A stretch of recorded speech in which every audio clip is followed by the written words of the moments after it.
Hey friends, it's Mike again. This time I'm out here in the wonderful Sierra Nevada wilderness. The Sierra Nevadas have been called God's cathedral. There was one of my great mountaineering ancestors who was named John Muir. You might have heard of him. Sort of an iconic late 19th century explorer of the Sierra Nevada range. He was also instrumental in convincing Theodore Roosevelt to establish the national park system. I'm just out for 4 or 5 days. I'm going to do some climbing of minor summits, and I figured I'd show you some of the sights along the way. So I've stopped at a little meadow. You can see that when the water's running heavy, there's a bit of a brook that flows down through this low area. And then you see that even though the elevation is pretty high here, I'm already close to 11,000 feet, there's still pretty good sized trees. This is a very well watered area. In the winter, the snowpack here can be immense. In normal years, it's not uncommon to have 10 meters of snow on the ground. So it takes a long time for that snow to melt off.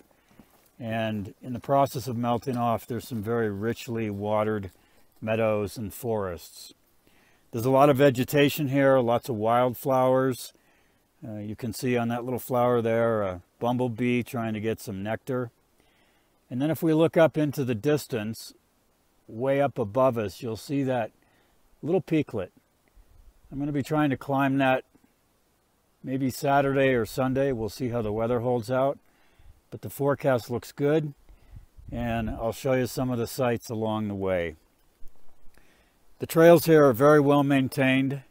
I'll be on this trail all day, and I'll camp somewhere up above tree line, roughly, or right at tree line at about 11,500 feet. It's clear. Temperature is just right. It's about 70 degrees Fahrenheit. You can do the math yourself and figure out what that is in centigrade. But it's a wonderful day, and it's just amazing to be out here in this wilderness alone. So I'm continuing to make my way uphill, and that little minor peaklet I showed you before is now coming into more clear view. You can see that the trees are getting a little bit smaller. And something I'd like to call your attention to is behind this pine tree right in front of me, you see a little round knob of broken rock. I want you to remember that, because that is the downhill side of something that we call a moulin. A moulin is a very distinct feature of terrain that was previously underneath a glacier. And when we get up above it, I'll talk about that a little bit more, and you'll understand how we know that this entire valley was once under a very thick sheet of ice. It's kind of windy and I don't have a wind filter, so I apologize for any noise that is being made. Hopefully you can still hear me. I'm getting close to tree line now. I'm at a place called Long Lake, and the trail is mostly flat, just going around the outside shore of the lake. And then if you look at the trees in the background below that little peak, that's where I'm going to be setting up my camp for tonight. It is a perfect day.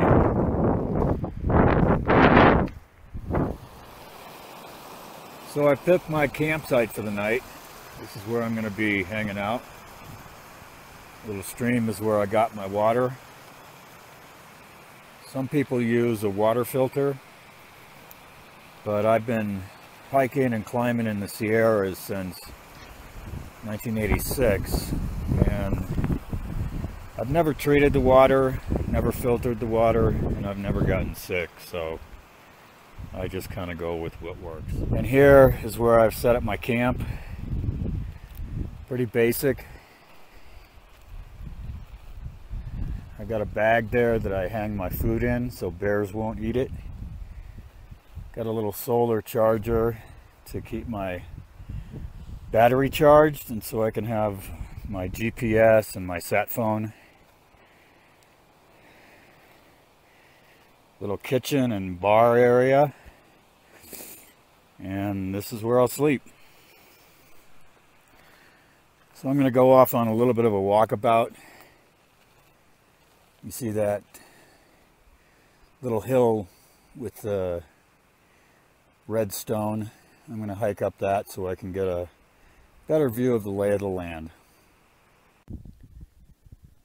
Well, it's Friday morning. I'm off to climb another small peak. But I wanted to talk a little bit about the glacial impact of thick ice on rocky slabs. This is a very good example of what happens when tons of ice slide over rock slabs. Here we can see a few different things. The lines that are headed downhill are very clear, and as we pan the camera this way, you can see how they continue up over that little rocky slab. That happens when big rocks get embedded in ice, because what happens is where the glacier forms, pieces of ice get embedded, or pieces of rock get embedded in the ice, and then as the ice moves downhill, you have boulders scraping against these slabs. The other thing you see here too is that in many places there's a little top layer of polished rock that has been polished and then stripped away. Now there's other places in the Sierras where that little brown plate is super highly polished. That's because it was impacted by the glacier much more recently. As we walk over this way, you can see that these shiny pieces are reflecting the light a little bit. That's because they've been polished by long periods of glacial striation. Here you see more good examples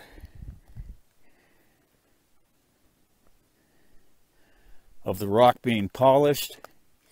And in every case, look at these lines. They're very clear. And you can see that the lines have direction to them. You see how in this section, some of the lines that have been scraped are very deep. And every time, you will notice that the glacier is headed downhill. It's about noon and I'm up here on a little summit called Herd Peak. It's 12,200 feet roughly. Beautiful bright blue skies today. No wind that I can detect. I can hear a little bit of something in the background. Maybe it's water flowing somewhere. But it is a spectacular day with just a spectacular view. So I'm going to flip the camera around and give you a 360-degree view of all the things that I'm seeing. I'm starting this panorama from the north. So you can see north of me there's like a yellow hazy layer. That's from smoke coming from the western Sierra over just to the east of the city of Sacramento.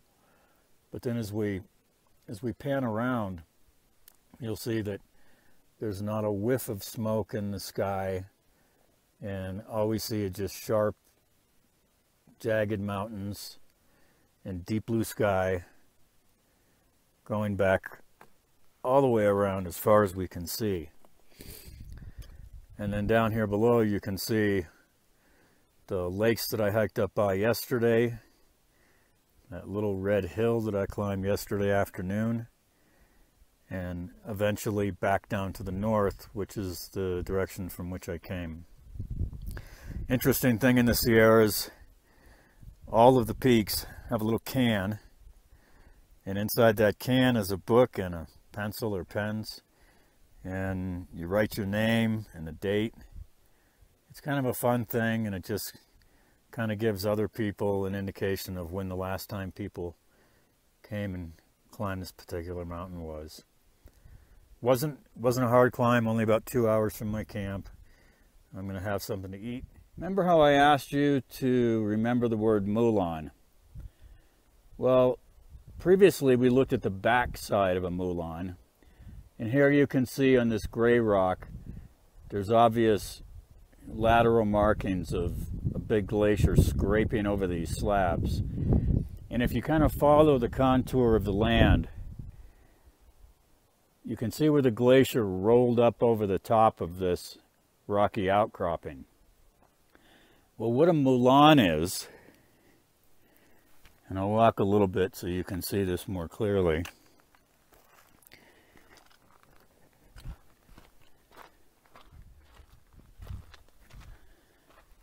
You can see more glacial striations on that gray rock, and then above it you'll see a little mound. So what happens is when the glacier runs over slab on its way downhill, it sort of rides and scours its way up. But remember, it's got huge rocks embedded in the base of the ice. So when it gets to the edge of the slab, the front of the slab pointing downhill, it starts to chip away at the rock. So on the back, you see this nice smooth approach to a cliff. And then on the front side, it's where the gradual gravity and scraping started to just tear the rock away. So when we get down to the front of that, you'll see that it's just a broken cliff face where it used to be rocky slab.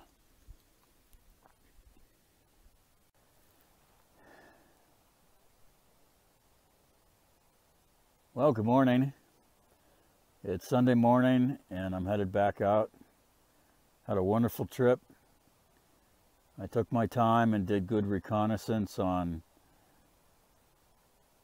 Thursday and Friday so I could scope out the route that I was going to use to climb Picture Puzzle Peak. Ended up being an amazing route, challenging but safe. Getting down was a bit tedious, a lot of loose rocks and sand. I could have avoided that by staying on the solid rock at the side of the gully, but that would have taken a lot more time. It's kind of been enjoyable sharing this with a group of people. As I go out on walks, maybe I'll do more of this in the future. But for now, I guess my takeaway from this is that there's nowhere I'd rather be than outside of big nature. So you have a wonderful day.